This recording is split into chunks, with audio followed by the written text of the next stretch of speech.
चलो तो स्टार्ट करते हैं क्रैश कोर्स सीरीज का अपना अगला चैप्टर आयनिक इक्विलिब्रियम। बहुत लोगों को इंतजार था बहुत दिनों से कि आयनिक इक्विलिब्रियम आ जाए, तो देखो आ गया।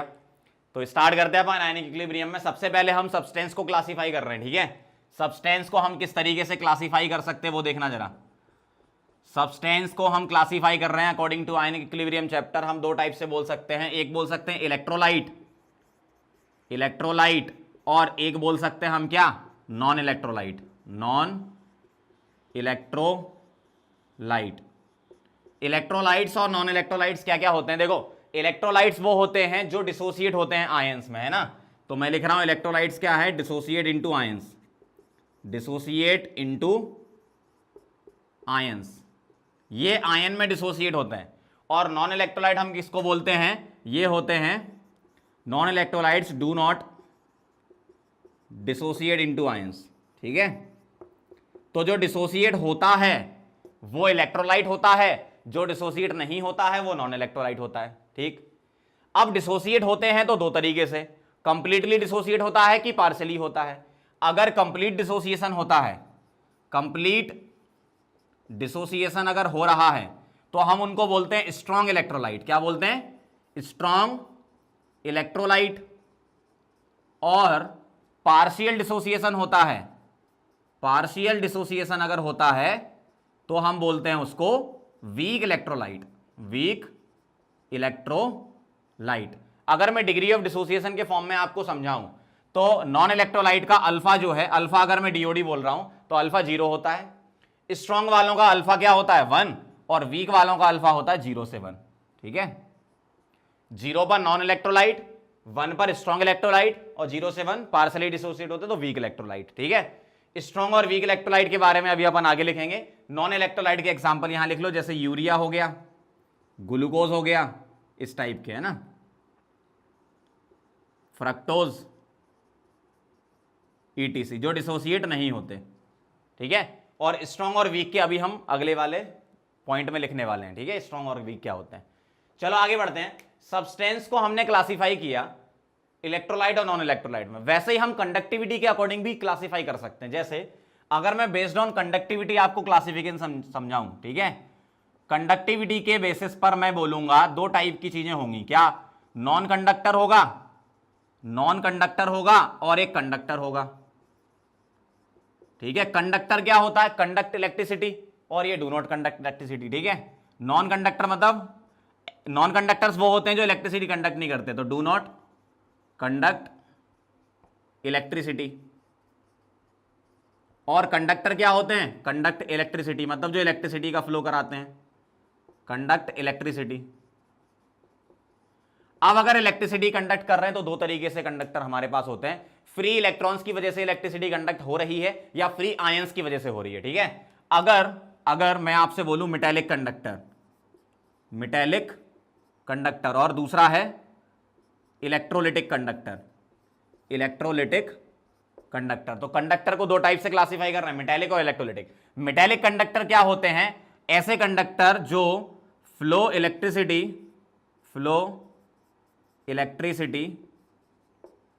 ड्यू टू फ्री इलेक्ट्रॉन्स की वजह से, जैसे सभी मेटल्स जो होते हैं वो मेटेलिक कंडक्टर होते हैं, फ्री इलेक्ट्रॉन्स की वजह से इलेक्ट्रिसिटी कंडक्ट होती है, ठीक है। और इसमें लिखेंगे कंडक्ट या फ्लो इलेक्ट्रिसिटी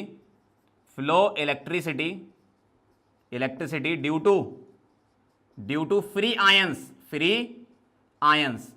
तो होता क्या है, जैसे AgNO3, ठीक, H2SO4, AgCl, बहुत सारे हो सकते हैं इसमें, है ना। तो जो इलेक्ट्रोलिटिक कंडक्टर होते हैं वो आयंस के फ्लो की वजह से इलेक्ट्रिसिटी कंडक्ट करते हैं, और मेटेलिक होते हैं वो इलेक्ट्रॉन के फ्लो की वजह से करते हैं, ठीक है। अब इसमें एक पॉइंट और डिस्कस करना है कि टेम्परेचर का क्या इफेक्ट होगा।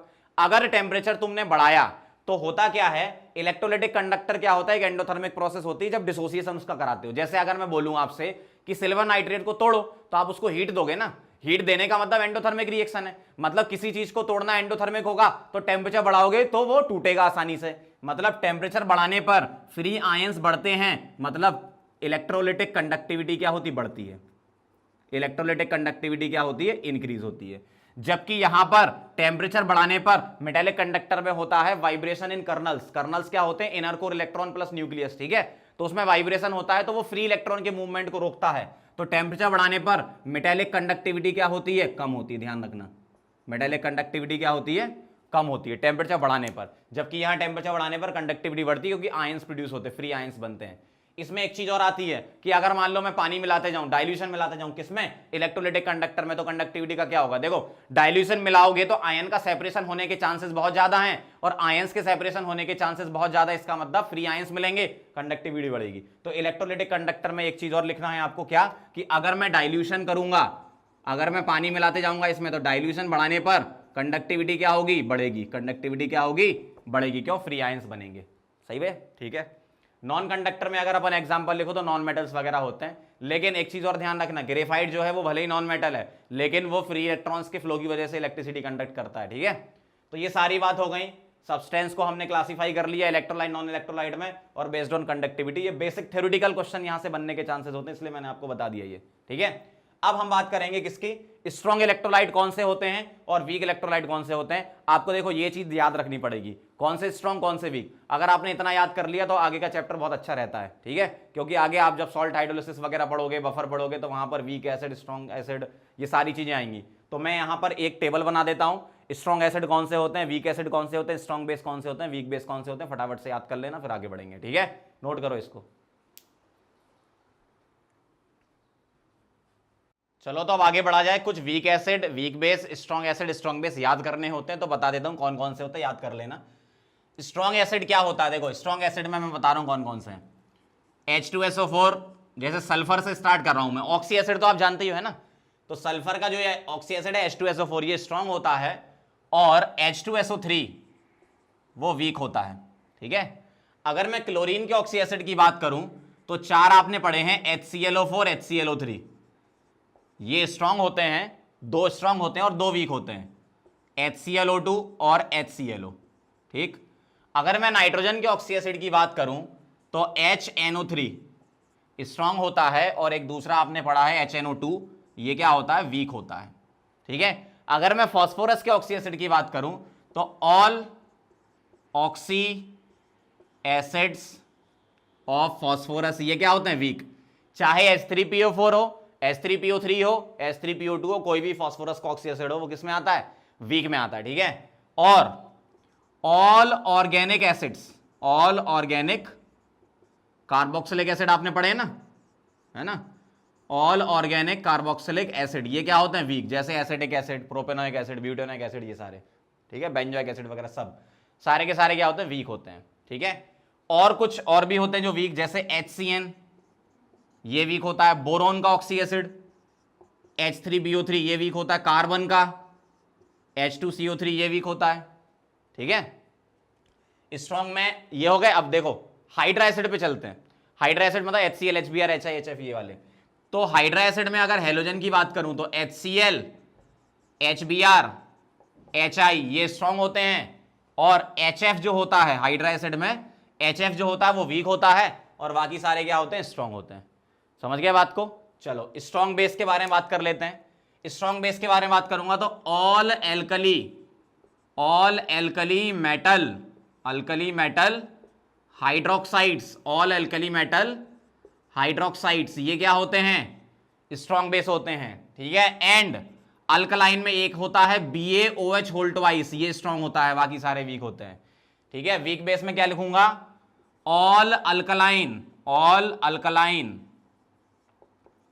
अर्थ मेटल हाइड्रोक्साइड्स, ठीक है, all alkaline earth metal hydroxides except BaOH whole twice, क्योंकि उसको अपन ने कहां लिख लिया, ये रहा, ठीक है। समझ गए बात को। एल्यूमिनियम का हाइड्रोक्साइड अगर बात करें तो ये वीक होता है, ठीक। ऑल ऑर्गेनिक बेसिस, जैसे अमीन्स आपकी होती हैं, RnH2, R2, NH, R3N, ये सब, ठीक है। अमोनिया का सॉल्यूशन अगर आप बोलो, अमोनिया मतलब एक्वस अमोनिया बोल दो, NH4OH वगैरह, ये क्या होते हैं, वीक बेस होते हैं। समझ गए बात को, कौन स्ट्रॉन्ग कौन वीक है। सारे के सारे स्ट्रॉन्ग यहां लिख दिए मैंने, जो अपने को काम के हैं अपने, ठीक है, जो अपने को याद रखने, वो ये हो गए। वीक एसिड ये हो गए, स्ट्रॉन्ग बेस ये हो गए, वीक बेस ये हो गए, ठीक है। एक बार अच्छे से इसको रीड कर लेना, वैसे बहुत सारे तो आपको पहले से याद हैं, कुछ एक दो और नए नए आए होंगे तो उनको भी कर लेना, ठीक है। नोट करो इसको, फिर आगे बढ़ते हैं।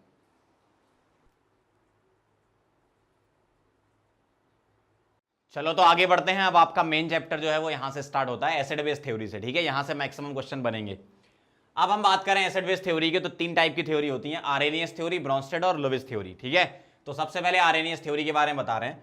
आर्रेनियस के अकॉर्डिंग आर्रेनियस एसिड ए मतलब आर्रेनियस एसिड, ठीक है। और आर्रेनियस बेस को कैसे क्लासिफाई करते हैं? आर्रेनियस एसिड वो होता है जो H+ आयन डोनेट करता है इन वाटर या एक्वस सॉल्यूशन। तो मैं लिख रहा हूं कि Arrhenius acid donate H+ ion in aqueous solution. Aqueous solution में H+ आयन डोनेट करता है वो आर्रेनियस एसिड, और OH- donor in aqueous solution, तो क्या हो जाएगा वो? आर्रेनियस बेस, ठीक है। अब H+ डोनेट करने वाले कौन से हैं? आप बहुत सारे जानते हो, जैसे हाइड्रा एसिड अपने होते थे HX, ठीक, H2SO4, ये सब H+ देते हैं। अगर एक H+ देता है तो उसको मोनोबेसिक बोलते हैं, 2 H+ देता है तो डाइबेसिक बोलते हैं, 3 देता है तो ट्राइबेसिक बोलते हैं, ऐसा होता है, ठीक है। जैसे और लिख लो, H+ डोनेट करने वाले लिखने, ठीक है। H3PO4 हो गया, HClO4 हो गया, HCN हो गया, ये सब क्या करते हैं? H+ डोनेट करते हैं, किसमें? एक्वस सॉल्यूशन में। और एक्चुअल में होता क्या है, जो H+ एक्वस सॉल्यूशन में जाता है, हाई चार्ज डेंसिटी होने की वजह से H+ के फॉर्म में ना एग्जिस्ट करके वाटर के मॉलिक्यूल घेर लेते हैं उसको। तो जो H+ है वो इस टाइप की स्पीसी में एग्जिस्ट करता है। जैसे अगर मैं एक लिख के बताऊं, जैसे HX है, इसको तुमने पानी में डाला, ठीक है, तो ये ऐसा ब्रेक होगा, H+ और X-। अब H+ को पानी घेर लेगा, तो H+ को पानी घेर लेगा तो इसका जो बेटर रिप्रेजेंटेशन होता है वो ऐसा होता है, H3O+, ठीक है। लेकिन H3O+ में फिर से हाइड्रेशन हो सकता है, तो और डिफरेंट टाइप की स्पीसी बन सकती है। जैसे मान लो फिर से पानी आ गया तो क्या हो गया? H5O2+, ठीक है, और वाटर मॉलिक्यूल घेर लेंगे तो क्या हो जाएगा? H7O3+, ETC।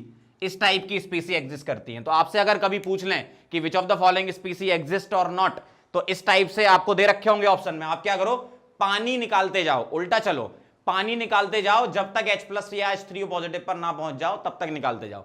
फाइनल क्या बनना चाहिए तुम्हारा? H+ या H3O+ बनना चाहिए, मतलब आपका जो स्पीसी है वो एग्जिस्ट करेगा। जैसे मान लो आपसे बोल देते ये वाली स्पीसी एग्जिस्ट करती है क्या, ये वाली एग्जिस्ट करती है क्या, तो मैं पानी निकालता, ये बनता, फिर पानी निकालता, ये बनता, फिर पानी निकालता, ये बनता, और बोल देते यस एग्जिस्ट करती है H+। समझ रहे हो बात को? तो जो H+ है, हाई चार्ज डेंसिटी होने की वजह से वाटर के मॉलिक्यूल उसको घेरते जाते हैं, तो ऐसे इस टाइप की स्पीसीज हाइड्रेटेड आयन बनते जाते हैं ये, ठीक है। अब इसमें मेन चीज और एक इंपॉर्टेंट एसिड है, बस ये ध्यान रखना, ये आर्रेनियस एसिड नहीं है। H3BO3 ये अपना H+ नहीं देता, ठीक है, is not Arrhenius acid. H3BO3 Arrhenius acid नहीं है, ये ध्यान रखना। तो ये सारी बात हो गई आर्रेनियस एसिड की। आर्रेनियस बेस क्या होते हैं? OH- डोनर होते हैं। OH- डोनर जैसे अल्कली मेटल के हाइड्रोक्साइड, ठीक है, इसको मोनो एसिडिक बेस बोलेंगे। एक OH निकालेगा तो मोनो एसिडिक बेस बोलेंगे, 2 OH निकालेगा तो डाई एसिडिक बेस बोलेंगे, और 3 निकालेगा तो ट्राई बोलेंगे। 3 में जैसे FeOH whole thrice, AlOH whole thrice, इस टाइप के आ जाए आपके सामने, है ना। और ये स्पीसी भी OH- हाइड्रेटेड फॉर्म में एग्जिस्ट करेगी। जैसे मैं आपको एग्जांपल से समझाऊं, MOH है, इसने क्या दिया? M+ और OH- दिया, और ये सारी कहानी किस में कर रहे हैं अपन? पानी में कर रहे हैं ना, ठीक है। तो अब क्या होगा? वाटर से ये जो OH- है ये ले लेगा वाटर, मतलब हाइड्रेट कर देगा इसको, तो ये बनाएगा H3। इसको ऐड कर दो, मैथमेटिकली ऐड कर दो, कोई दिक्कत नहीं, H3O2-, और अगर पानी आ गए तो क्या बन जाएगा? H5O3-, ठीक है, एंड सो ऑन, ETC लिख देता हूं मैं। तो इस टाइप की हाइड्रेटेड स्पीसी बन जाएगी। तो फिर से वही question, which of the following स्पीसी exist और नॉट, तो आप क्या करो? पानी निकालते जाओ, OH- तक या H+ तक आप पहुंच रहे हो तो वो स्पीसी एग्जिस्ट करती है, ठीक है, सीधी सी बात है। और एक्वा सॉल्यूशन में जो OH- डोनेट करते हैं वो क्या होते हैं? आर्रेनियस बेस होते हैं, समझ गए? तो आर्रेनियस एसिड क्या? H+ donor in aqua solution, Arrhenius base क्या? OH- donor in aqua solution, ठीक है। अब चलते हैं ब्रोंस्टेड थ्योरी पे। इसमें क्या होता है? ब्रोंस्टेड एसिड Ba और ब्रोंस्टेड एसिड Bb, ठीक है। अब ये जो ब्रोंस्टेड एसिड है वो क्या होता है? ब्रोंस्टेड एसिड होता है H+ डोनर। अब यहां सॉल्वेंट की जरूरत नहीं है, पानी की जरूरत नहीं है।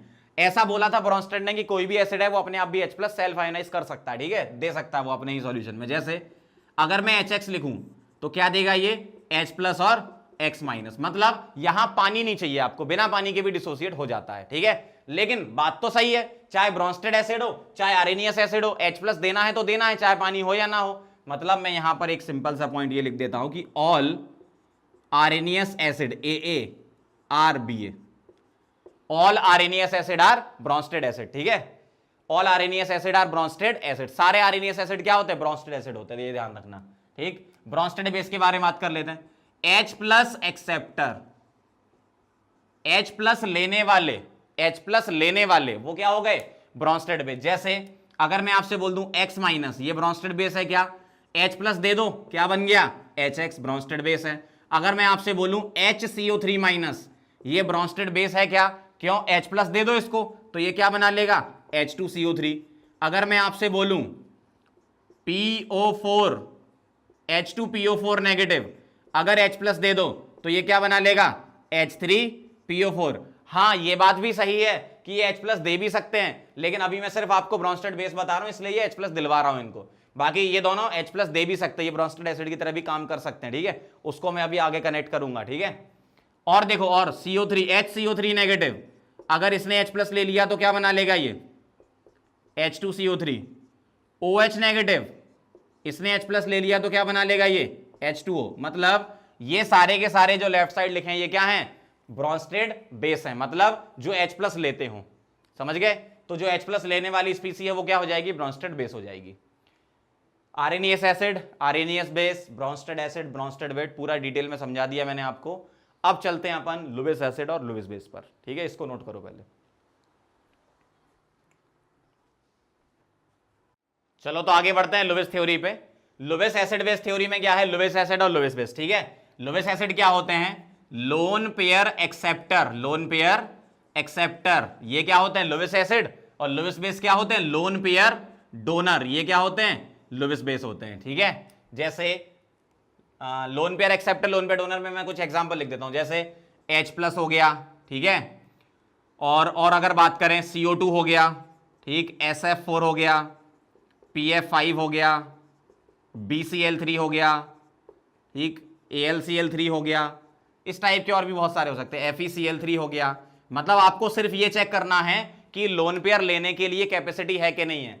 H+ में तो वैकेंट ऑर्बिटल है, BCl3 में वैकेंट है, AlCl3 में वैकेंट है, FeCl3 में वैकेंट है। सामने से देख के समझ में आ जाता है आपको, केमिकल बॉन्डिंग आप जानती हो। लेकिन CO2 लुईस एसिड क्यों है? अगर कोई लुईस बेस आता है देने के लिए तो इसमें जो पाई बॉन्ड है वो टूट जाता है आसानी से। ठीक है, इसका मतलब इसके पास देखो, इसके पास इलेक्ट्रॉन तो 8 हैं, CO2 मॉलिक्यूल के पास 8 इलेक्ट्रॉन है, लेकिन कोई लुईस बेस देने आएगा तो ये अपना पाई बॉन्ड तोड़ देगा। जैसे आप अगर ध्यान से देखो, CO2 का स्ट्रक्चर ऐसा होता है, अगर कोई लुईस बेस लोन पेयर लेकर आया देने के लिए तो ये पाई बॉन्ड टूट जाता है, मतलब ये ले लेता है। ठीक है, SF4 में इसमें भी इलेक्ट्रॉन भरपूर है, लेकिन एक्चुअल में वैकेंट डी ऑर्बिटल की वजह से ऐसा होता है। तो इन दोनों में वैकेंट डी ऑर्बिटल होते हैं। वैकेंट डी ऑर्बिटल कहां होते हैं? एटॉमिक नंबर 13 से 17 हो उनके नीचे, तो उनमें वैकेंट डी मिलता है आपको। जैसे सल्फर, फास्फोरस, इनमें वैकेंट डी होते हैं, क्लोरीन वगैरह इनमें भी होते हैं।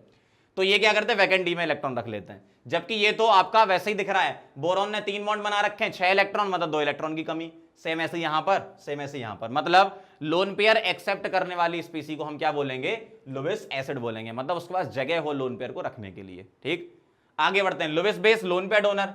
तो लोन पेयर डोनर मतलब लोन पेयर होना चाहिए, जैसे X नेगेटिव, ये लोन पेयर डोनेट कर देगा। OH- हो गया, ठीक, अमोनिया हो गया, ये लोन पेयर इसके पास, वाटर हो गया, ये लोन पेयर इसके पास। मतलब ये सब क्या है? लुईस बेस है। जिसके पास लोन पेयर होगा तो वो ऑब्वियसली डोनेट करेगा। तो lone pair donor, maximum cases में ऐसा होता है कि जो लोन पेयर रखते हैं स्पीसी वो डोनेट करता है। तो ये क्या हो गए? लुईस बेस हो गए। तो लुईस बेस क्या होता है? लोन पेयर डोनेट करने वाली स्पीसी, और लुईस एसिड क्या? लोन पेयर एक्सेप्ट करने वाली स्पीसी। ठीक है, इसको नोट करो। फिर एसिड बेस थ्योरी से रिलेटेड कुछ इंपॉर्टेंट टाइप के क्वेश्चन होते हैं, वो मैं आपको बताता हूं, जैसे conjugate acid base pair, amphiprotic स्पीसी and all that. ठीक है, इस टाइप के क्वेश्चन, इसको नोट करो, फिर आगे बढ़ते हैं।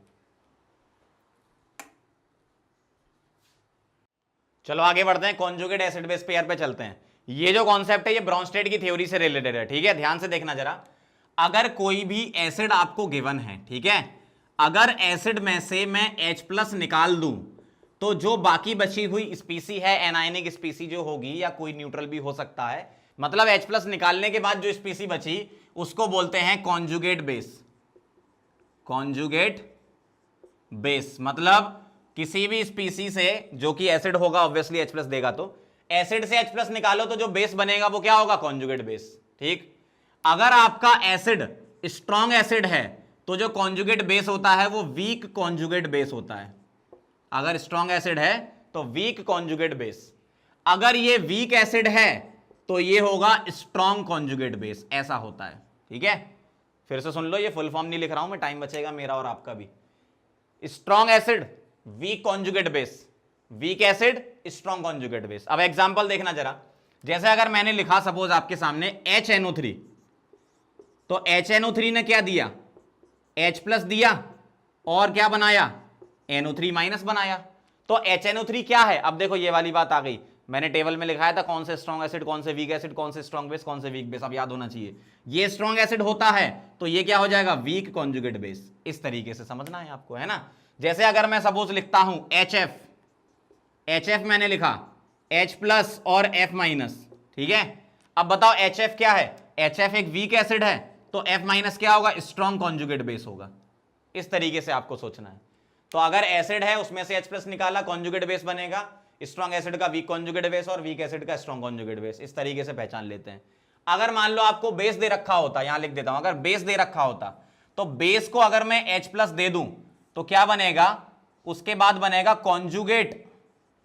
कॉन्जुगेट एसिड बनेगा। क्या बनेगा, कॉन्जुगेट एसिड। ठीक है, अगर बेस मेरे पास क्या है, वीक बेस है तो स्ट्रॉन्ग कॉन्जुगेट एसिड बनेगा, और अगर मेरे पास स्ट्रॉन्ग बेस है तो weak conjugate acid, just opposite बनता उसका। ठीक है, जैसे अगर मैं आपके सामने बात करूं, मैंने सपोज लिख दिया, हाँ वीक बेस को ही ले लेता हूं, क्या ले लूं,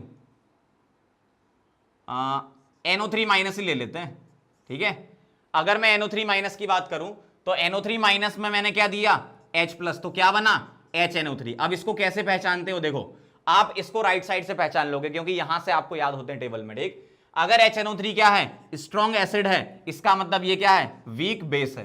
ठीक है, अब ये शुरू कर दो यहां से पढ़ना, वीक बेस है तो ये स्ट्रॉन्ग कॉन्जुगेट एसिड है, स्ट्रॉन्ग कॉन्जुगेट एसिड है, ऐसे लिख लिया करो। ठीक है, और देखो जरा एक और एग्जांपल ले लेता हूं मैं।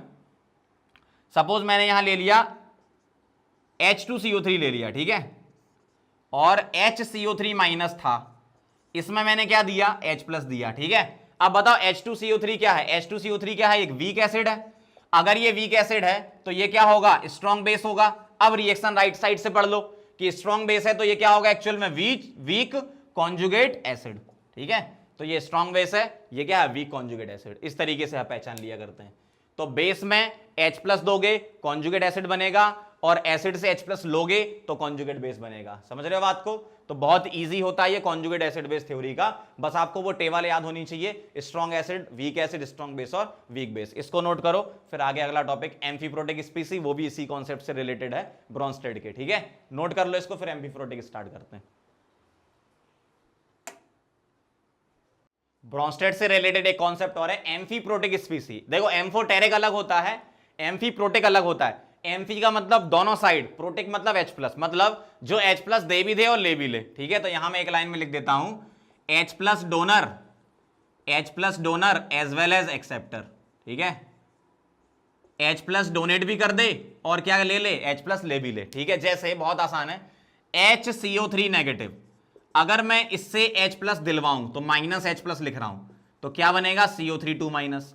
अगर मैं H प्लस इसमें ऐड कर दूं तो प्लस H प्लस लिख रहा हूं, तो क्या बन जाएगा, H2CO3।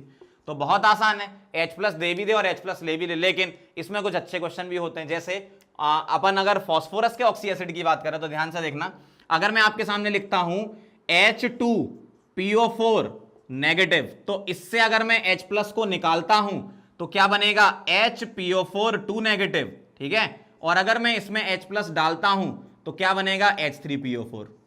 सही बात है। अब ध्यान देना जरा, अगर मैं यहां पर ऐसा कर दूं, कैसा, H2PO3 नेगेटिव।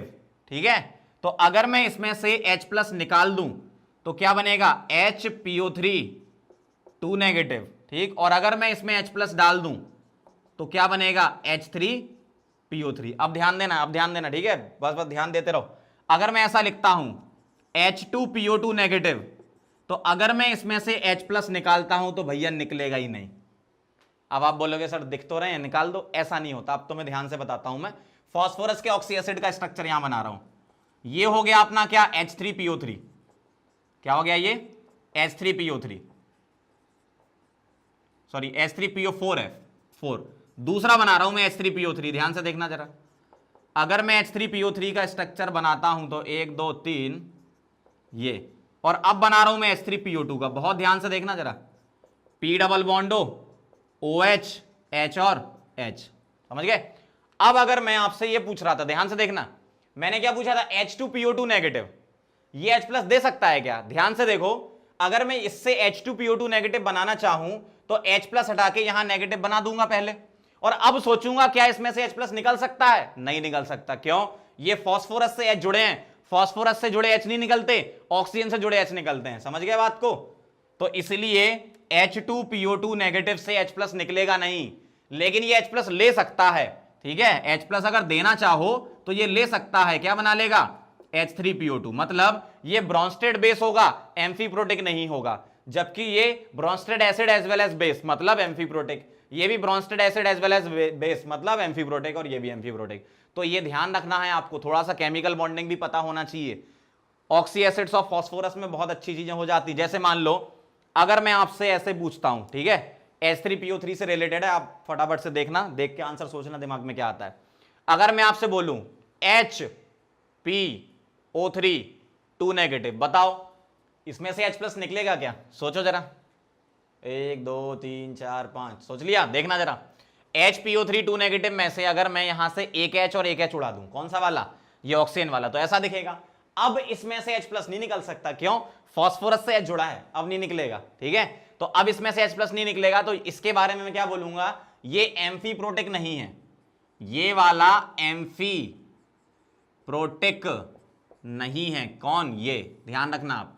तो समझ गए होगे बात को, किस तरीके से चेक करते हैं एम्फीप्रोटिक? जो H प्लस दे भी दे और H प्लस ले भी ले, उसको हम क्या बोलते हैं? एम्फीप्रोटिक। ब्रॉन्स्टेड से रिलेटेड कॉन्सेप्ट है, ठीक है, इसको नोट करो, फिर आगे बढ़ते हैं। चलो आगे बढ़ते हैं आयनिक इक्विलिब्रियम के सबसे मोस्ट इंपॉर्टेंट चैप्टर पर, जो कि है pH calculation. Most important part बोलो, पीएच कैलकुलेशन। पीएच कैलकुलेशन सबसे इंपॉर्टेंट पार्ट है इस पूरे चैप्टर का, ध्यान से देखना जरा। पहली बात तो कुछ बेसिक्स इसके बारे में लिख देता हूं मैं, क्या कि पीएच निकलता कैसे है। सोरेनसन ने स्केल बनाई थी, और ये डाइल्यूट सॉल्यूशन के लिए वैलिड होती है, कॉन्सेंट्रेटेड के लिए नहीं होती। तो पीएच इज इक्वल टू होता minus log of H plus. इसका कोई सिग्निफिकेंस नहीं है, बस इसलिए बनाई गई थी ताकि कैलकुलेशन ईजी रहे। तो पीएच क्या है? माइनस लॉग बेस 10 है यहां पर, ठीक है, H प्लस। इसी तरीके से अगर मुझे POH लिखना है तो मैं क्या लिखूंगा? Minus log base 10 OH minus concentration लिखूंगा।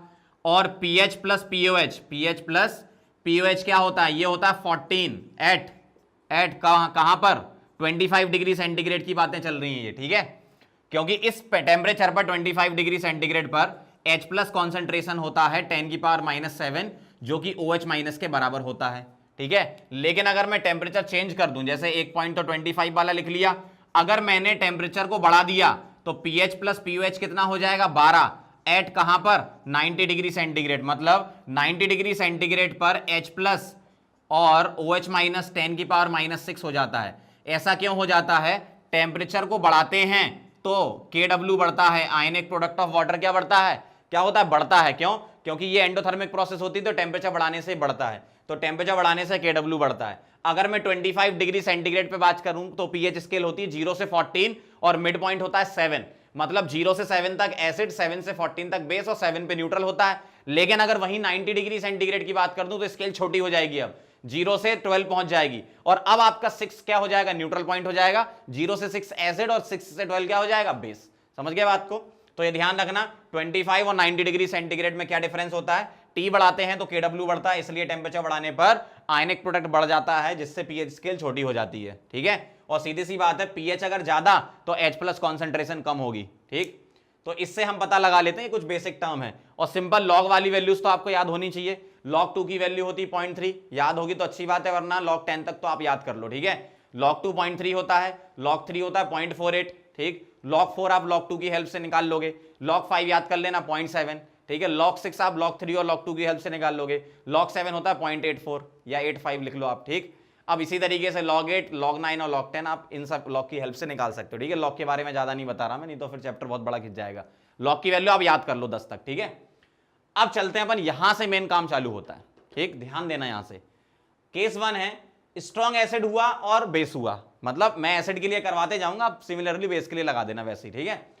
अगर स्ट्रॉन्ग एसिड में H प्लस कॉन्सेंट्रेशन, इसके दो पार्ट बना रहा हूं मैं, क्या, अगर H प्लस कॉन्सेंट्रेशन 10 की पावर -6 मोलर के बराबर या ज्यादा हुई, ज्यादा का मतलब 10 की पावर -5 -4 -3, यही ज्यादा होता है ना। अगर सेकंड केस लेता क्या, H प्लस कॉन्सेंट्रेशन अगर ये 10 की पावर -6 से कम हुई, जैसे -7 -8 -9 एंड सो ऑन, ठीक, तो क्या होता है, मैं दोनों का एक एक क्वेश्चन आपको करके बता रहा हूं, ध्यान से देखना। मैं क्वेश्चन के फॉर्म में लिख रहा हूं क्या, फाइंड पीएच ऑफ 10 की पावर -3 मोलर HCl, ठीक है। और यहां मैं क्वेश्चन बना के लिख रहा हूं क्या, फाइंड पीएच ऑफ 10 की पावर -8 मोलर HCl, ठीक है। यहां HCl है और यहां भी HCl है, तो सबसे पहला काम, जो भी आपको यहां एसिड दे रखा होगा उससे H प्लस कॉन्सेंट्रेशन निकालो। अब मुझे एक बात बताओ, H प्लस कॉन्सेंट्रेशन कैसे निकलेगी, HCl में कितने H प्लस हैं, एक ही H प्लस है और स्ट्रॉन्ग इलेक्ट्रोलाइट है, तो सारा का सारा H प्लस में कन्वर्ट हो जाएगा, मतलब 10 की पावर -3 मोलर HCl मतलब H प्लस 10 की पावर -3 मोलर होगा, सही बात है। यहां पर क्या होगा, H प्लस कॉन्सेंट्रेशन होगी 10 की पावर -8 मोलर। अगर सपोज यहां पर मुझे H2SO4 दे देते, H2SO4, तो हम यहां पे 2 से मल्टीप्लाई कर देते, H2SO4 दे देते तो 2 से मल्टीप्लाई कर देते, ठीक है, ये ध्यान रखना आप। अगर बेस होता तो मैं यही सारी कहानी OH माइनस के लिए लगाता, ठीक है। तो एसिड के लिए यूजुअली क्वेश्चन बहुत सारे एसिड के लिए जाते हैं ना, तो एसिड के लिए मैं आपको करके बता रहा हूं। अब ध्यान दो जरा, यहां पीएच कैसे निकाल ली है, यहां पीएच आएगी -log ऑफ H प्लस मतलब 10 की पावर -3, सही है।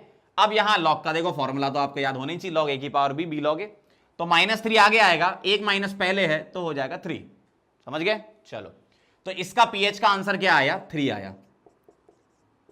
यहां क्या करोगे, इधर जब आप पीएच निकालोगे तो पीएच क्या आएगा, -log ऑफ H प्लस मतलब 10 की पावर -8 और -8 आगे आएगा तो 8 हो जाएगा, और ये हो गया भाई साहब गलत।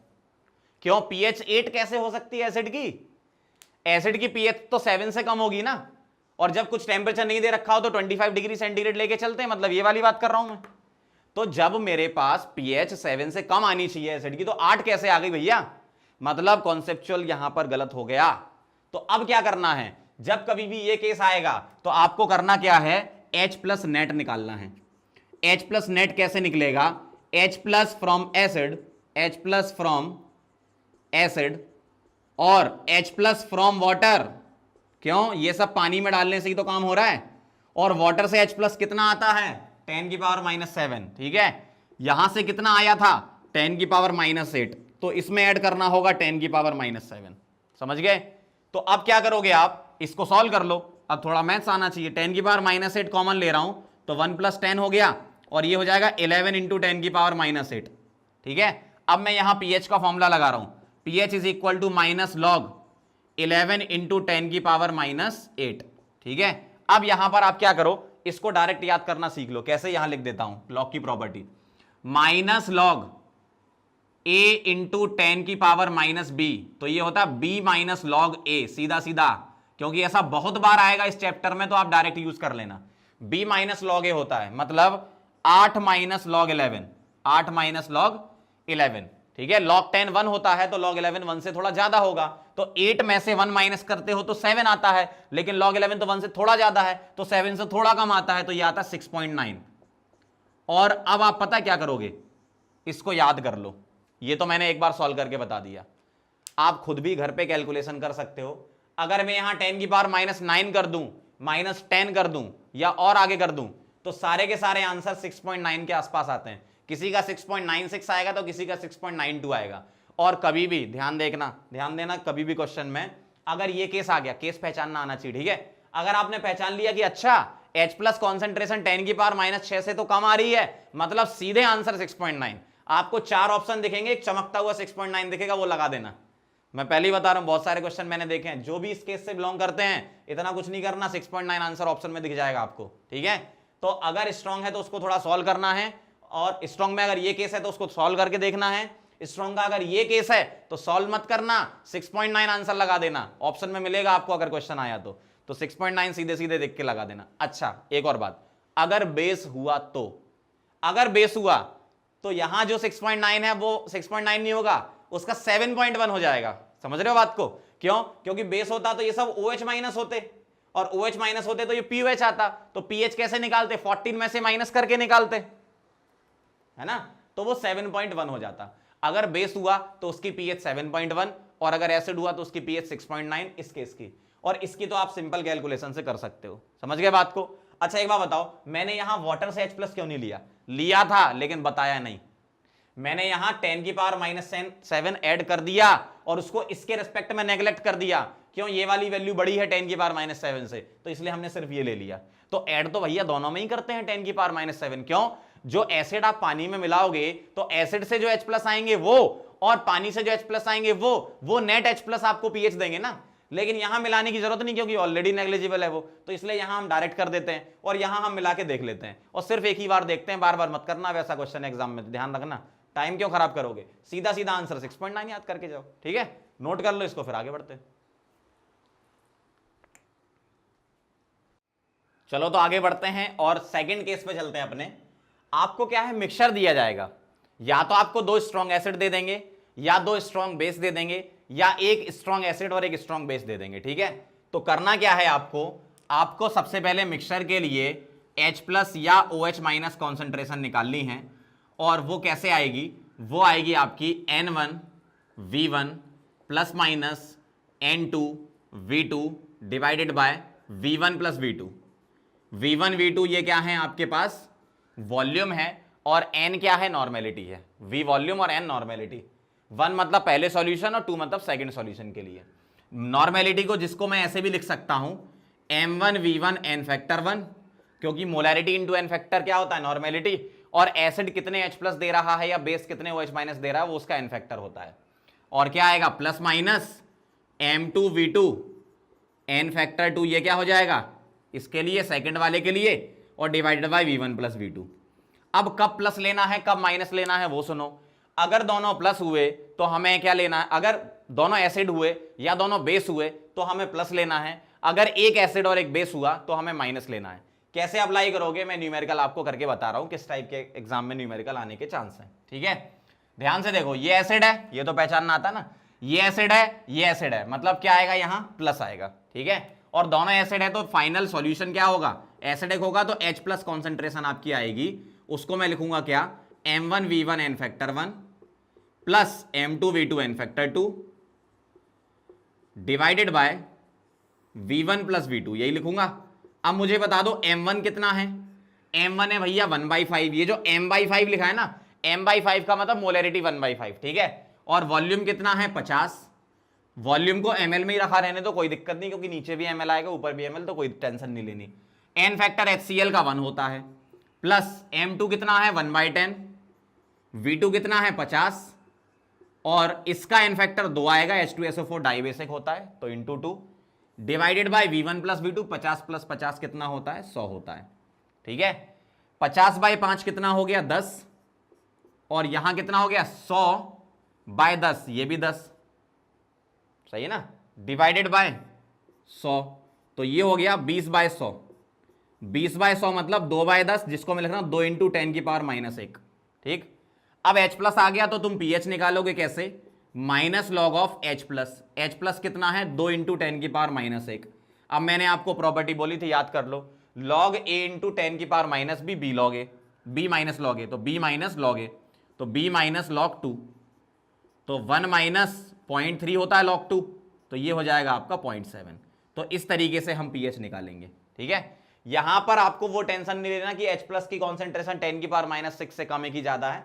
कभी भी मिक्सिंग वाले सॉल्यूशन होते हैं तो उसमें वो 10⁻�6 से ज्यादा वाली मिलेगा आपको, ठीक है? तो इसमें टेंशन नहीं लेना।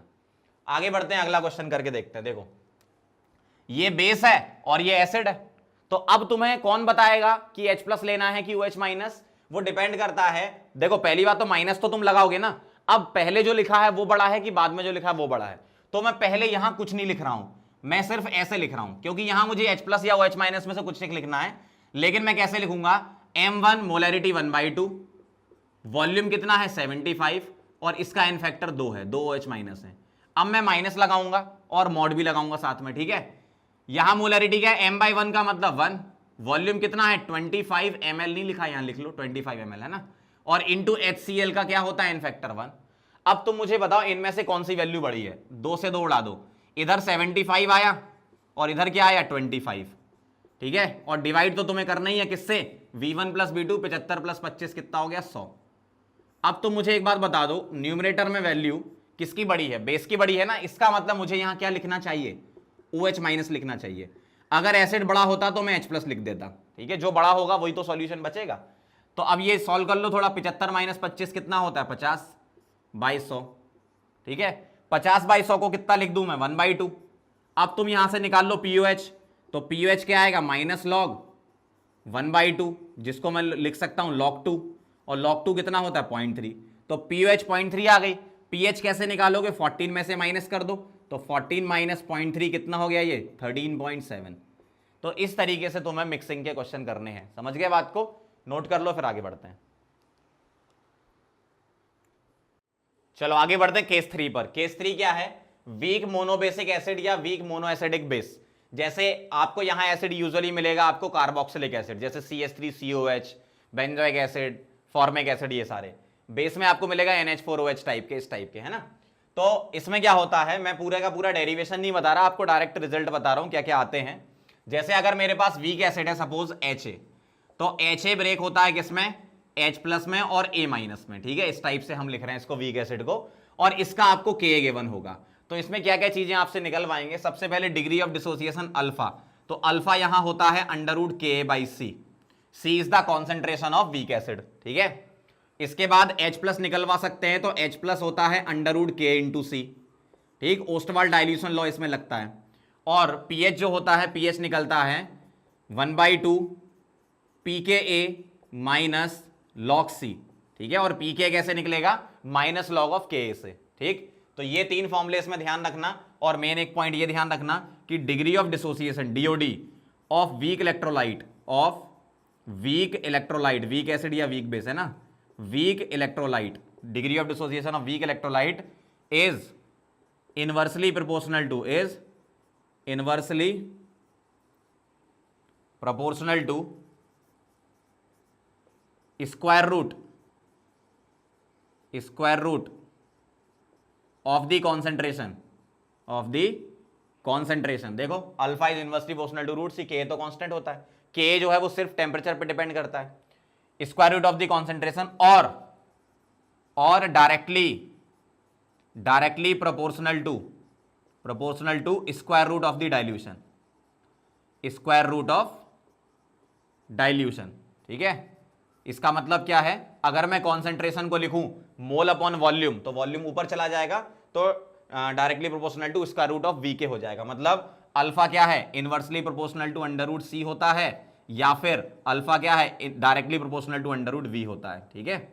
इस तरीके से हम इसको बोलते हैं। चलो एक क्वेश्चन कर लेते हैं इसका। मुझे एक वीक एसिड दिया है, देखो ये तो पहचानना आना चाहिए, और वैसे भी K दिया है तो वीक ही होगा ना, स्ट्रॉन्ग का K थोड़ी देते हैं। तो CH3COH वीक एसिड, और pH निकालना है, तो pH का फॉर्मूला क्या आ जाएगा, आधा pKa माइनस log C, ठीक है। अब बता दो pK अलग से निकाल लो, K अगर 10⁻⁵ है तो pK आएगा माइनस log ऑफ K, ठीक है, और माइनस log K क्या है 10⁻⁵, तो -5 आगे ले आओ, कितना हो गया 5, तो pK 5 आ गया, तो 1/2 pK हो गया 5, माइनस log C कितना है 10⁻⁻1 लिख दूं। अब तुम -1 को आगे ले आओ तो +1 हो जाएगा, और log 10 तो 1 होता है, तो 1/2, और ये क्या आ जाएगा 5 + 1 कितना होता है 6/2, मतलब 3। तो तुम्हारा pH क्या आ गया यहां से 3। इस तरीके से सॉल्व करना है। अगर मान लो इसी क्वेश्चन में तुमसे अल्फा पूछ लेते, तो अल्फा कैसे निकालते, √Ka/C, K क्या है 10⁻⁵ अपॉन C कितना है 10⁻⁻1, तो ये आ जाएगा √10⁻⁴, मतलब 10⁻⁻4 का अंडर कितना निकलेगा 10⁻⁻2। इस तरीके से अपन सॉल्व करेंगे, ठीक।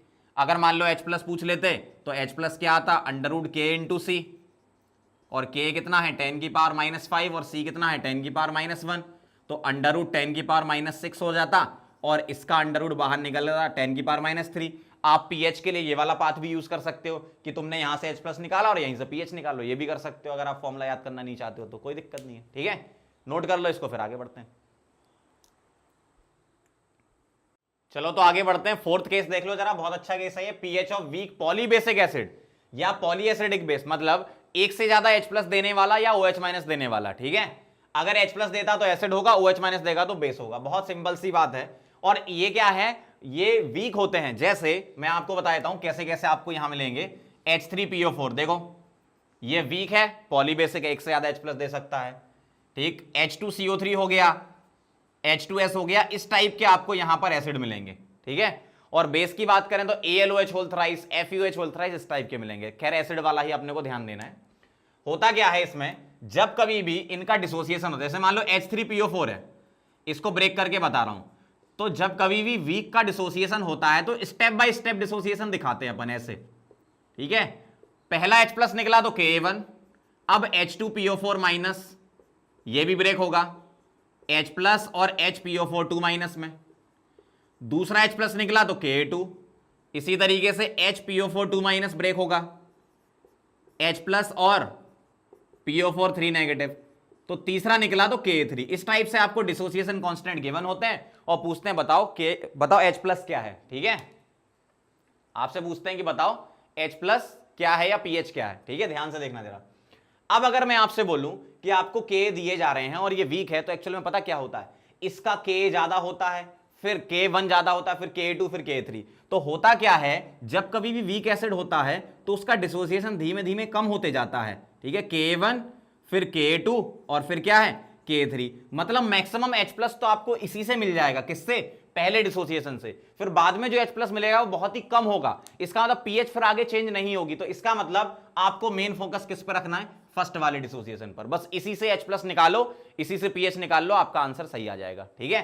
कैसे निकालोगे, ये बिल्कुल वैसा ही केस है जो पीछे पड़ा, ये वीक मोनोबेसिक जैसा मान के चल लो आप। जैसे अल्फा अगर आप लिखोगे तो अल्फा क्या लिखोगे, √Ka1/C लिख देना, बस Ka1 का कॉन्ट्रीब्यूशन ले लेना। इसी तरीके से H+ क्या लिखोगे, √Ka1/C। ये तो बहुत अच्छा काम हो गया, क्योंकि आपने भाई ओस्टवाल डाइल्यूशन लो, वीक पीछे वाला केस था ना, वीक मोनोबेसिक एसिड वाला, तो वही तो हो गया ये एक तरीके से। और pH कैसे निकालोगे, pH निकालोगे 1/2, pKa की जगह बस A1 लिख देना -log-C, इस तरीके से करेंगे अपन, ठीक है।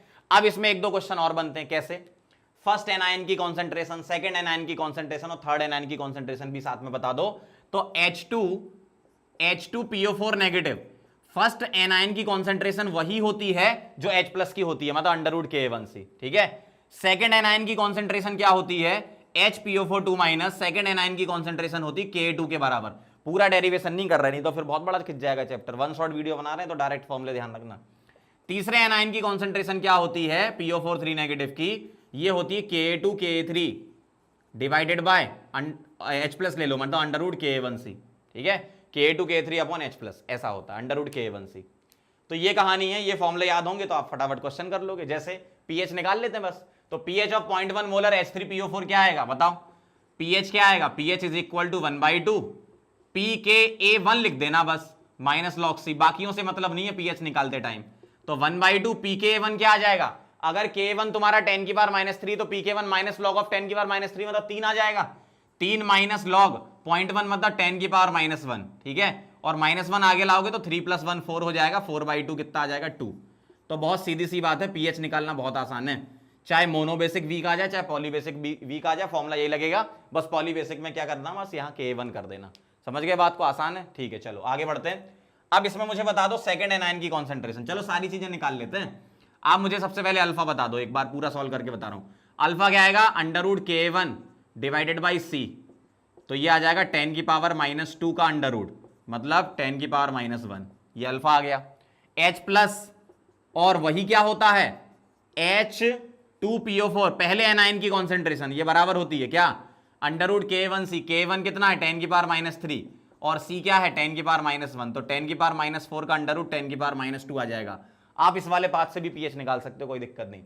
सेकेंड एनायन की कॉन्सेंट्रेशन HPO4 2-, ये तो सॉल्व भी नहीं करना, ये तो आपको यही आंसर दिया है, किसके बराबर, Ka2 के बराबर, मतलब 10⁻⁻8, बहुत आसान। तीसरे एनायन की कॉन्सेंट्रेशन PO4 3-, तीसरे एनायन की कॉन्सेंट्रेशन बताओ जरा, Ka2 Ka3, इसका मल्टीप्लाई कर दो तो 10⁻8 इंटू 10⁻13 और अपॉन H+ निकाल लिया था आपने यहाँ 10⁻2, ठीक है। तो ये कितना आ गया 8 और 3 11, मतलब तो -21, और ऊपर से जाएगा -2 तो +2 बना के -19 ले आएगा। चेक कर लो जरा एक बार, सही है क्या? सही होगा और क्या, हाँ सही है। ठीक है, तो इस तरीके से सॉल्व करना है। ये मैंने बहुत एक्सट्रीम केस बता दिया 3 वाला, बाकी तो आपको बहुत आसान आसान केस मिलेंगे, 2 वाला भी मिलेगा भाई। 2 वाले में क्या यहीं तक मामला खत्म हो जाएगा, तीसरे या 9 की तो बात ही नहीं आएगी। तो 2 वाले में बस ये तीसरा वाला फॉर्मूला ही लगेगा, बस ये हो जाएगा काम। ठीक है, तो इस तरीके से आपको अप्लाई करना है, बहुत आसान चीजें हैं, बस एक बार देखते जाओ अच्छे से कि क्वेश्चन को कैसे करना है। मैं इसलिए साथ में आपको फॉर्मूले के साथ में क्वेश्चन भी करवाते जा रहा हूं ताकि समझ में आ जाए कि कैसे लगाने हैं फॉर्मूले जो मैं बता रहा हूं। ऐसा नहीं कि थ्योरी खत्म कर दिया और चैप्टर खत्म, ऐसा नहीं है। भले ही थोड़ा सा ज्यादा टाइम लगे, थोड़े बड़े वीडियो बने, लेकिन सीखना पूरा है। मेन फोकस मेरा सिखाने पे और आपका सीखने पे होना चाहिए, वरना तो फॉर्मूले लिख दूंगा आधे घंटे में चैप्टर खत्म हो जाएगा। ऐसे नहीं करना, हमें अच्छे तरीके से करना, हमें ढोंग नहीं करना कि भाई चैप्टर खत्म किए जा रहे हैं, हमें प्रॉपर तरीके से पढ़ना है। सारी चीजें आपने मेरे पिछले वाले वीडियो भी देखे होंगे, पूरा डिटेल में पढ़ा रहा हूं मैं। कोऑर्डिनेशन का 2 वीडियो में खिंच गया, लेकिन फिर भी मैंने 2 में खींचा उसको, क्योंकि क्वेश्चन मेन इंपॉर्टेंट है। भले ही 1 घंटे ज्यादा लग जाए, लेकिन अच्छे से आपको समझ में आना चाहिए। ठीक है, तो इसको नोट करो, फिर आगे बढ़ते हैं। चलो तो आगे बढ़ते हैं केस नंबर 5 पर। अगर आपको 2 वीक एसिड का मिक्सचर दिया जाए या 2 वीक बेस का दिया जाए, ऐसा नहीं कि एक एसिड और एक बेस देंगे, क्योंकि एक एसिड एक बेस होगा तो फिर वो वीक एसिड वीक बेस का सॉल्ट बन जाएगा, फिर उसको हम सॉल्ट हाइड्रोलिसिस से सॉल्व करेंगे। ठीक है, ध्यान देना क्वेश्चन पर। आपको दोनों वीक एसिड दिए जाएंगे या दोनों वीक बेस दिए जाएंगे, एक एसिड एक बेस, वो सॉल्ट हाइड्रोलिसिस में कवर होगा। तो कैसे करना है आपको, अगर दोनों आपको वीक एसिड दिए गए तो H+ कॉन्सेंट्रेशन हम निकालेंगे √K1C1 + Ka2C2। अगर बेस दिए गए तो बेस के लिए हम क्या लगाएंगे, फिर ये लगाएंगे OH- कैसे निकलेगा, √Kb1C1 + Kb2C2। ठीक है, ये ध्यान रखना। और ये C1 एंड C2 ये क्या है, कॉन्सेंट्रेशन आफ्टर मिक्सिंग, मतलब फाइनल सॉल्यूशन की कॉन्सेंट्रेशन है। ये concentration after mixing final solution की लेनी है आपको। ठीक है, ध्यान से देखना, एक क्वेश्चन करके बता रहा हूं इसका। Find pH of solution obtain by mixing equal volume, इसको अंडरलाइन करना जरा, equal volumes of 0.02 molar HOCl and 0.2 molar CH3COH। तो ये अलग अलग था, जैसे एक कंटेनर में HOCl था, एक में CH3COH था, उसको मैंने एक तीसरे कंटेनर में मिला दिया, तो जितना वॉल्यूम इसका उतना ही इसका, तो जब मिलाओगे तो वॉल्यूम डबल हो जाएगा ना। तो वॉल्यूम डबल तो कॉन्सेंट्रेशन हाफ, तो जो मैं C1 लूंगा वो लूंगा 0.02/2 करना पड़ेगा। क्यों, वॉल्यूम डबल हो गया, इक्वल वॉल्यूम मिलाया तो इसका V और इसका V मान लें तो 2V हो गया, डबल हो गया वॉल्यूम, तो कॉन्सेंट्रेशन हाफ हो जाएंगी, मतलब 0.01। इसी तरीके से मैं C2 क्या लिखूंगा, 0.2 डिवाइडेड बाय वॉल्यूम डबल हो गया, तो कॉन्सेंट्रेशन आफ्टर मिक्सिंग 0.01 एंड 0.1 आ गई। ध्यान रखना, कई लोग ये डायरेक्ट पुट कर देते, आंसर गलत हो जाता, फिर कहते समझ में नहीं आ रहा हमें। बहुत ध्यान से, इक्वल वॉल्यूम है, इक्वल वॉल्यूम मतलब कॉन्सेंट्रेशन क्या हो जाएगी, हाफ, वॉल्यूम डबल होने पर। आपका इसको मैं K1 बोल देता हूं, इसको K2 बोल देता हूं। चलो स्टार्ट कर लो। H+ कॉन्सेंट्रेशन लिख रहा हूं मैं, क्या आएगी, √K1C1, K1 कितना है 2 × 10⁻⁻4 इंटू C1 कितना है 10⁻2 प्लस K2 कितना है 2 × 10⁻5 और C2 कितना है 10⁻1। इसको सॉल्व कर लेंगे, आंसर आ गया। सॉल्व कर लो, कितना आ रहा है ये आ गया 2 × 10⁻6 और ये भी हो गया क्या 2 × 10⁻6। 2 10⁻6 है, मतलब ये आ गया 4 × 10⁻6 का अंडर रूट, और अंडर रूट बाहर निकालोगे तो ये आएगा 2 × 10⁻3। अब ये H+ आ गया। अब आप जानते हो pH निकालना, तो pH क्या आएगा, -log ऑफ क्या 2 × 10⁻³ लिख देंगे। अब क्या आएगा, फॉर्मूला लगा दो, log A × 10⁻⁵ क्या आ जाएगा, B - log A। ठीक, तो 3 - 0.3 कितना आ गया 2.7। तो इस तरीके से हम pH निकालेंगे, समझ गया बात को। तो ऐसे निकाली जाती pH। ठीक है, नोट करो इसको, फिर अगले केस पे चलते हैं। चलो आगे बढ़ते हैं, केस 6 पर चलते हैं। अगर आपको वीक एसिड के साथ स्ट्रॉन्ग एसिड दे दें, एक ये केस, या फिर वीक बेस के साथ स्ट्रॉन्ग बेस दे दें, चारों को मिक्स नहीं करना, या तो आपको weak acid and strong acid इसका मिक्सचर दिया जाए, या आपको वीक बेस और स्ट्रॉन्ग बेस का मिक्सचर दिया जाए। इसके लिए मैं बता देता हूं, सिमिलर ऐसा इसके लिए भी हो जाएगा। मेरे पास वीक एसिड अगर कोई दिया हुआ है तो उसकी कॉन्सेंट्रेशन को मैं C1 ले लेता हूं और डिसोसिएशन कांस्टेंट को K1, क्योंकि वीक है तो K पता होगा। अगर स्ट्रॉन्ग एसिड है तो उसके लिए सिर्फ कॉन्सेंट्रेशन पता होगी, जो कि मैं लिख रहा हूं C2। कैसे सॉल्व करोगे, H+ निकालोगे आप, H+ is equal to -C2 + under root C2² -4 K1C1 divided by 2, ठीक है। इसमें क्वाड्रेटिक बनती है डेरिवेशन जब करते, तो आप तो फाइनल फॉर्मूला ध्यान रखो। अब इसको अप्लाई कर लेते हैं। जैसे यहां अगर मैं बात करूं तो H प्लस कैसे लिखूंगा, ध्यान से देखना, -C2, C2 क्या है, स्ट्रॉन्ग एसिड की कॉन्सेंट्रेशन, मतलब -10⁻⁻4 plus minus √C2² -4 into K1, इसको K1 ले लो तो 2 इंटू 10⁻⁻5 और इंटू C1, ये C1 हो गया क्या, 10⁻⁻2 और डिवाइडेड बाई क्या कर दूं मैं यहां पे, डिवाइडेड बाई कर दूं किससे, 2 से, ठीक है। तो ये फॉर्मूला मैंने अप्लाई कर दिया। अब इसको सॉल्व कर लेंगे, आंसर आ जाएगा। देखो पहली बात तो यहां से माइनस हटा दो, क्योंकि H प्लस नेगेटिव तो हो नहीं सकता, अगर यहां भी माइनस यहां भी माइनस तो माइनस वैल्यू निकलेगी, ऐसा कैसे हो सकता है, तो माइनस हटा दो तो प्लस ले रहा हूं, तो 10⁻⁻4 प्लस √ ये सॉल्व कर लेते हैं, 10⁻⁻8 हो जाएगा और माइनस यहां क्या आ जाएगा, सॉरी माइनस नहीं, यहां पर प्लस होगा, ठीक है, यहां प्लस होगा, इधर फॉर्मूले में प्लस कर लो, ठीक है, प्लस होगा, क्योंकि माइनस से तो वो फिर वो नेगेटिव हो जाएगा, ठीक है। तो ये हो जाएगा आपका, प्लस कर लें यहां पे, ठीक है, तो ये हो गया आपका प्लस 4 इंटू 2 कितना, 8 इंटू 10⁻⁻7, ठीक है, डिवाइडेड बाई क्या आएगा यहां पे 2, ठीक। तो फॉर्मूले में थोड़ा करेक्शन है, यहां माइनस लिख दिया था मैंने गलती से, पहले प्लस कर लेना। अब इसको और सॉल्व करेंगे, क्या, -10⁻⁻4 प्लस, अब मैं इसको ऐसा लिख सकता हूं क्या, देखो 10⁻⁸ और यहां एक जीरो और बढ़ा दूं तो 80 लिख दूं, और जैसे ही मैंने एक जीरो यहां बढ़ाया तो यहां एक कम करना पड़ेगा, मतलब 10⁻⁸ करना पड़ेगा, ठीक, बात बराबर ही है, डिवाइडेड बाई 2। अब यहां से 10⁻⁸ कॉमन ले लेता हूं तो आपको ऐसा दिखेगा, -10⁻⁻4 प्लस 81 इंटू 10⁻⁸ का √ देख लो जरा, 10⁻⁸ कॉमन लोगे तो 1 + 80 तो 81 हो जाएगा, डिवाइडेड बाई 2, तो ये कितना हो गया, 10⁻⁻4 प्लस इसका √ लोगे तो 9 इंटू 10⁻⁻4 निकल के आएगा, डिवाइडेड बाई 2, सही है ना।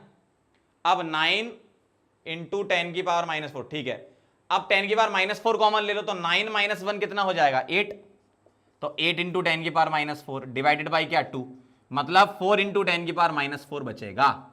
तो फाइनल H प्लस इतना आ गया, तो पीएच कैसे निकालोगे, -log(H प्लस पुट कर दो वो, तो 4 इंटू 10⁻⁻4 पुट किया।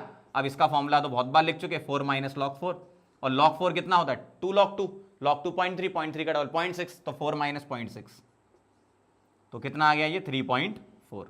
तो इस तरीके से आपको सॉल्व करना है, फॉर्मूला ध्यान रखना, -C2 plus minus √C2² plus आएगा यहाँ 4 K1C1/2, ठीक है।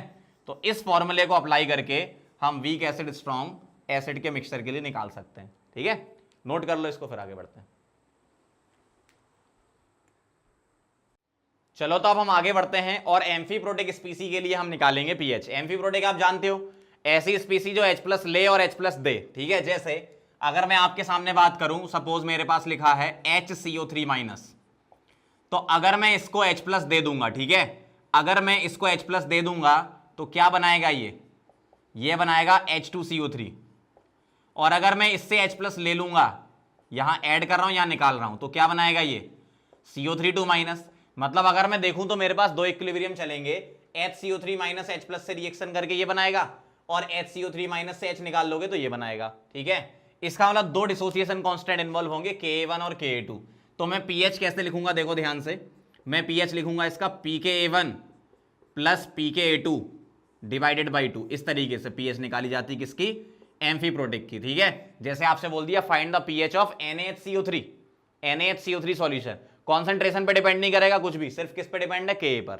इसी तरीके से अगर मान लो मेरे पास कुछ ऐसा सॉल्ट आ जाए जिसमें 2 से ज्यादा H प्लस हो, ठीक है, जैसे मान लो मुझे दिया गया है एक सॉल्ट H2PO4 नेगेटिव और एक दिया है HPO4 नेगेटिव, मतलब मुझसे बोला गया Na2HPO4 की pH निकालो या NaH2PO4 की pH निकालो। तो इसमें क्या करेंगे, इसमें जो डिसोसिएशन इन्वॉल्व होंगे वो क्या होंगे, अगर मैंने इसको H प्लस दे दिया तो H3PO4 बना लेगा, मतलब पहला डिसोसिएशन इन्वॉल्व होगा, और जब मैं इससे H प्लस निकालूंगा तो दूसरा इन्वॉल्व होगा। मतलब यहां जो pH निकल के आएगी वो निकल के आएगी किस वाले फॉर्मूले से, एवरेज निकालना है आपको pKa का, लेकिन एवरेज किसका लोगे, 1 और 2 का।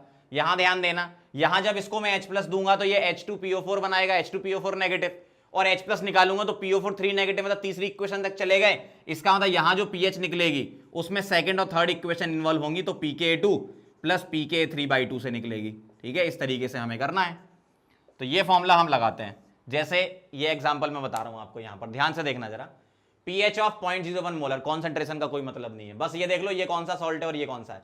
यहां है H2PO4 नेगेटिव, H2PO4 नेगेटिव मतलब पहले और दूसरे के pKa का एवरेज लेना है, पहले और दूसरे के pKa का एवरेज लेना है। तो पहले और दूसरे का pKa, इसका pKa 3 आ जाएगा और इसका pKa आ जाएगा 8, 8 और 3 11, तो 11/2 आ गया ये, ठीक है।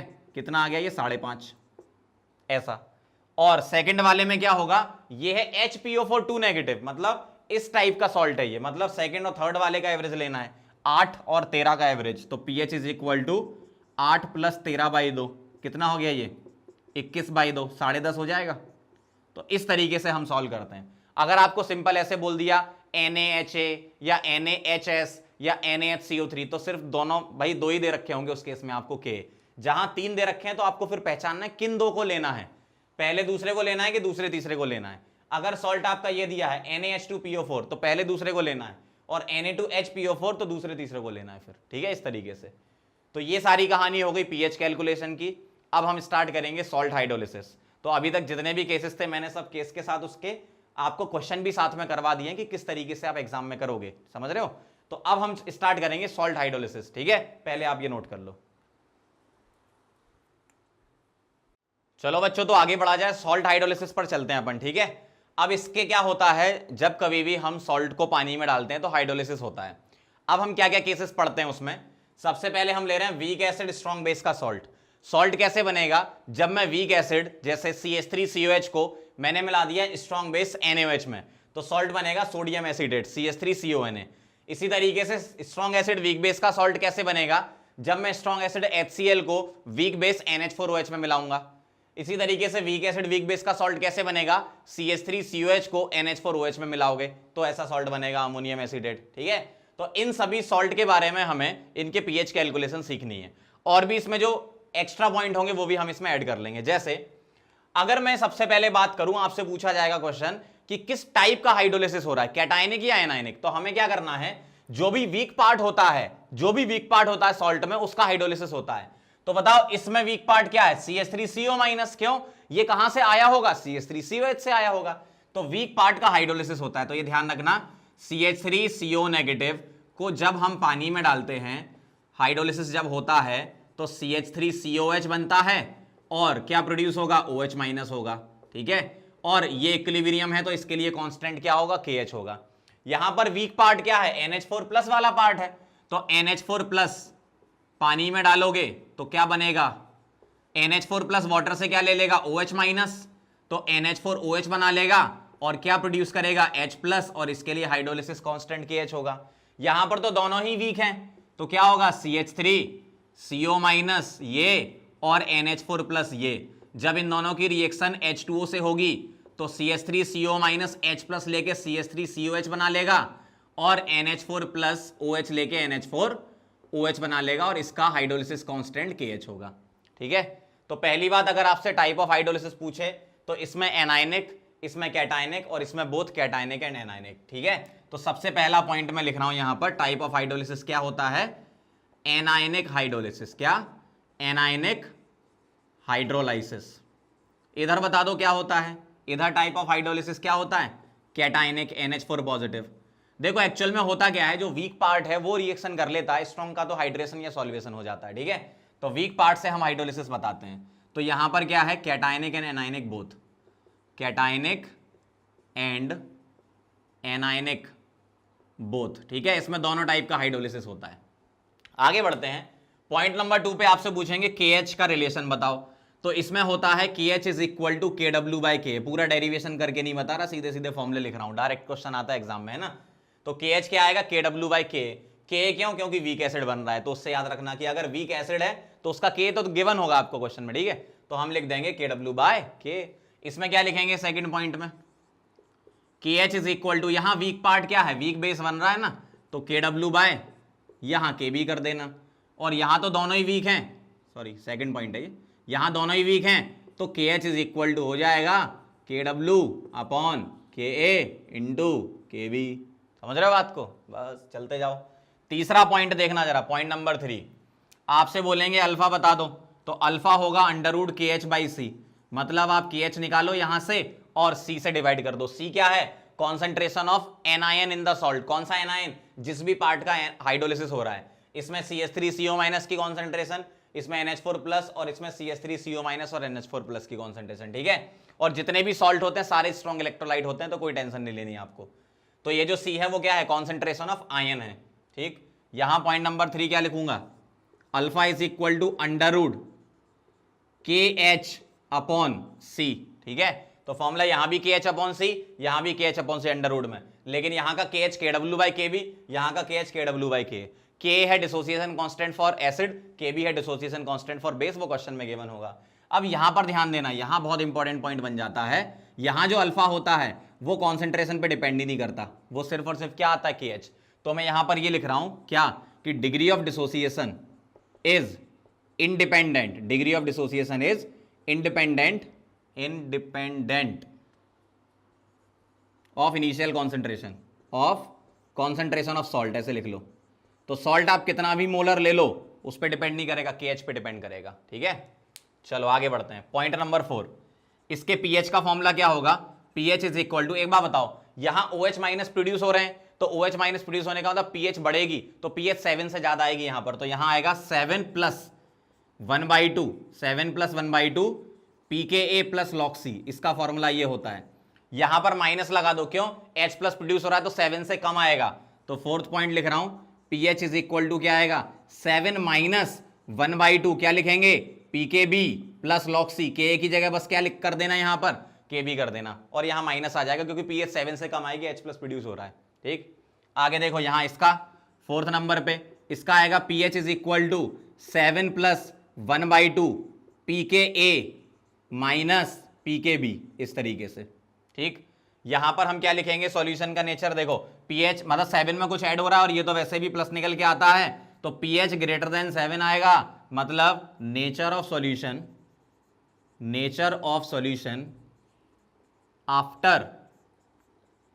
After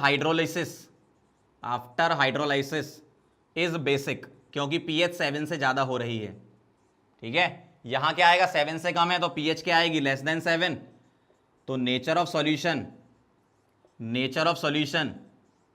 after hydrolysis is acidic, ठीक है। तो यहां pH 7 से कम आ रही है क्योंकि, ठीक। अब यहां डिपेंड करता है Ka और Kb पे। अगर मैं आपसे ऐसा बोलूं कि Ka ग्रेटर देन Kb, तो क्या मैं ऐसा बोल सकता हूं कि Pk is less than Pkb? क्यों? P जब आ जाता है, P जब आ जाता है तो माइनस लॉग हो जाता है, ठीक है। तो माइनस में वैल्यू बड़ी हो जाए, इसका मतलब वो छोटी हो गई एक तरीके से। तो K बड़ा Kb से, तो Pk less than Pkb, Pk छोटा Pkb बड़ा, तो ये माइनस निकल के आएगा, तो 7 में से कुछ कम होगा, तो pH क्या आएगा? Less than 7। तो नेचर ऑफ सॉल्यूशन क्या होगा? एसिडिक। तो सीधी सी बात है, जिसका K ज्यादा, K मतलब या तो K ज्यादा या Kb ज्यादा, जिसका K ज्यादा वही नेचर होता है। तो K ज्यादा तो एसिडिक है, क्योंकि एसिडिक हो जाएगा। K किसके लिए होता है? एसिड के लिए। इसी तरीके से K लेस देन Kb होगा तो क्या आएगा? Pk is greater than Pkb आएगा, और अब ये वैल्यू प्लस निकल के आएगी तो 7 में कुछ ऐड होगा, तो pH ग्रेटर देन 7 होगा, मतलब नेचर ऑफ सॉल्यूशन क्या होगा? बेसिक होगा। सही बात है। अगर मैं ऐसा लिखूं K is equal to Kb, तो Pka इज इक्वल टू क्या आ जाएगा? Pkb, मतलब pH क्या आ जाएगी फिर उस केस में? 7, और सॉल्यूशन कैसा हो जाएगा? न्यूट्रल। ऐसा होता है।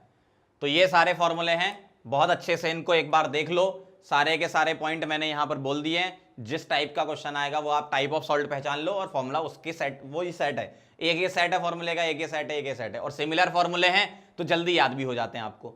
अब मैंने यहां पर स्ट्रॉन्ग एसिड स्ट्रॉन्ग बेस नहीं लिखा, क्योंकि उसका हाइड्रोलिसिस नहीं होता है, तो यहां मैं स्टार लगा के पॉइंट लिख देता हूं मैं, strong acid plus strong base का सॉल्ट डज नॉट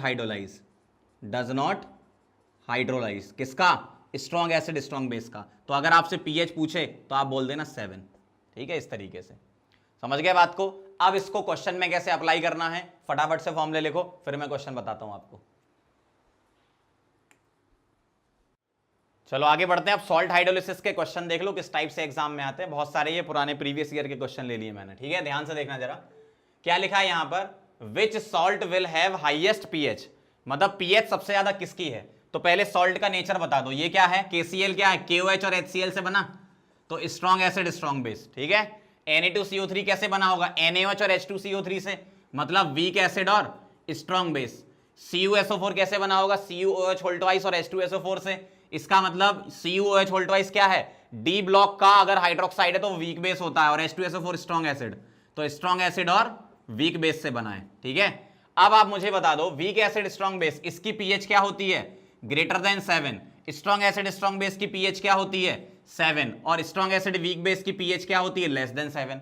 आपसे पूछा था हाईएस्ट पीएच बताओ, तो पीएच ग्रेटर देन 7, मतलब बी आंसर आ जाएगा इसका, ठीक है। चलो आगे बढ़ते हैं। PKb for CN negative is 4.7, the pH of 0.5 molar aqueous NaCN solution is. पहली बात, आप पहले ये पहचानो कि क्या निकालना है, पीएच निकालना, और किसके लिए निकालना है, NaCN। ये तो एक सॉल्ट है, और अगर सॉल्ट है तो सॉल्ट हाइड्रोलिसिस से। आपको क्वेश्चन को ऐसे अप्रोच करना है, अगर ये सॉल्ट है तो सॉल्ट हाइड्रोलिसिस से पीएच आएगी इसकी। तो ये NaCN कैसे बना होगा, NaOH और HCN से। HCN वीक एसिड होता है और NaOH क्या होता है, स्ट्रॉन्ग बेस, मतलब वीक एसिड स्ट्रॉन्ग बेस का सॉल्ट है। तो इसका फॉर्मूला लगेगा क्या, pH is equal to 7 + 1/2 pKa plus log C, ठीक है। ये फॉर्मूला लगाएंगे हम। अब मुझे pKa तो दिया नहीं है, लेकिन मुझे यहाँ pK भी दिया है। तो जब कभी भी कॉन्जुगेट एसिड बेस पेयर लगाना हो तो pKa प्लस pKb होता है 14, क्योंकि HCN का कॉन्जुगेट बेस CN नेगेटिव है। तो अगर आपको pKa निकालना है तो 14 में से pKb को माइनस कर दो, तो यहां से pKa आपका आ जाएगा 14 - 4.7, माइनस करो कितना आएगा, ये 9.3 आ जाएगा आपका, ठीक है।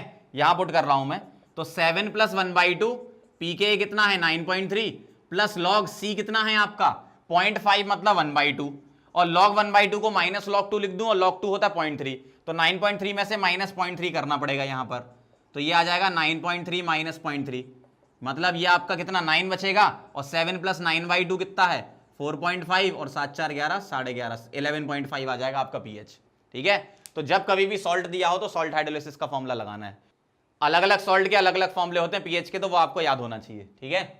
अब देखो अगला question, Kb for NH4OH is this, find KH of NH4Cl। एक बार बताओ, NH4Cl तो सॉल्ट है ना, और सॉल्ट किसका है, ये NH4OH और HCl से बना होगा, मतलब स्ट्रॉन्ग एसिड और वीक बेस का सॉल्ट है, और स्ट्रॉन्ग एसिड वीक बेस का सॉल्ट है, तो वीक क्या है, बेस वीक है ना, इसका मतलब KH का फॉर्मूला क्या लगेगा, KW डिवाइडेड बाय KB। जो वीक होता है उसको नीचे डिवाइड करते हैं, KW है 10⁻⁻14, और KB कितना है आपका 2 × 10⁻, क्या है -5, ठीक है। अब इसको सॉल्व कर लो, 1/2 को कितना लिख दूं 0.5 लिख दूं, और 10⁻, ये कितना बचेगा -9, मतलब 5 × 10⁻−10 हो जाएगा ये, ठीक है। आप सॉल्व कर लेना अपने हिसाब से।